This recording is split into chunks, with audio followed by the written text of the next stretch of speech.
जोहार साथियों।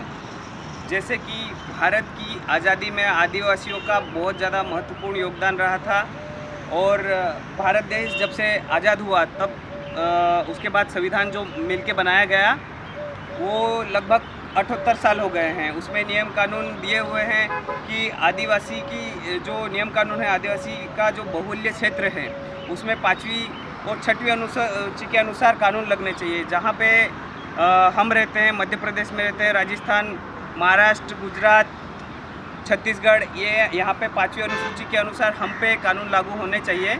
लेकिन एक तो 5वीं अनुसूची के अनुसार कानून लागू नहीं हो रहे हैं और जो संविधान के अनुसार कानून बनाए गए हैं ये वाली बिल्डिंग में बैठ के जो संविधान के अनुसार नियम कानून बनाए गए हैं, लेकिन इस नियम कानून के अनुसार हम पे कार्रवाइयाँ नहीं होती है। नियम कानून में तो लिखा है कि आदिवासी की सुनना चाहिए, आदिवासी का जो क्षेत्र है आदिवासी ही की चलेगी, लेकिन उसके अनुसार काम नहीं हो रहा है अभी तक। बहुत अच्छी बात यह है कि हमारे लोगों ने, हमसे जो बड़े बुजुर्ग हैं उन्होंने संगठन बनाए, आदिवासी बहुत सारे संगठन बनाए, इसके कारण धीरे धीरे जागरूक होते रहे हम लोग। अभी क्या हो रहा है कि हमारी एक तरफ आदिवासी अस्मिता, आदिवासी का अस्तित्व खतरे में है।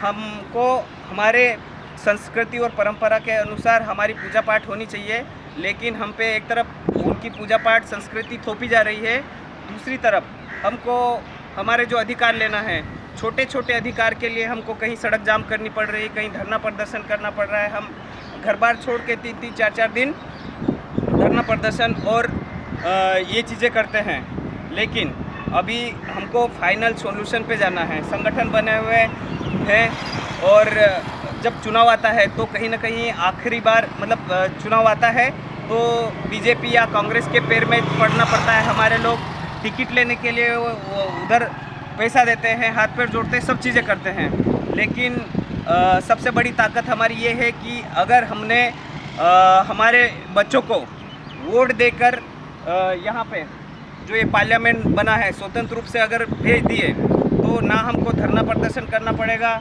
ना रोड जाम करनी पड़ेगी। सिर्फ जो हमारे लड़के जाएंगे यहाँ पे स्वतंत्र रूप से एक साइन पे हमारा काम होने लगेगा। तो अभी समय आ गया है, हमने संगठन बहुत सारे बनाए हैं, लेकिन अभी आदिवासी पार्टियाँ बन चुकी है।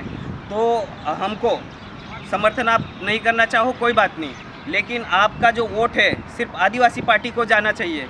इसीलिए हमने अभी मध्य प्रदेश में भी भारतीय आज़ाद आदिवासी पार्टी बना ली है। तो आप सब लोग आपका जो कीमती वोट है वो हमारी पार्टी को दें या दूसरी पार्टी को दें, लेकिन बीजेपी कांग्रेस को नहीं दें। जिस दिन हमने हमारे वोट स्वतंत्र पार्टियों को दे दिया तो ये धरना प्रदर्शन कुछ नहीं करना पड़ेगा। और जितने भी साथी हैं, ये कह लो कि बुद्धिजीवी, जिसमें MPPSC पढ़ने वाले, UPSC पढ़ने वाले, इंजीनियर, डॉक्टर्स, ये क्या होते हैं कि कॉन्सेप्ट इनके क्लियर होते हैं, ज़्यादा पढ़ लिखने के कारण कॉन्सेप्ट जो क्लियर हो जाता है। तो आप लोग धरना प्रदर्शन करने की बजाय अपने गांव को, मेरी पंचायत मेरी जिम्मेदारी के तहत आप लोग हमसे जुड़ें तो आगे चल के हम हमारे गांव को सुधार लेंगे। हमारी विधानसभा से हम स्वतंत्र रूप से विधायक निकाल देंगे, हमारे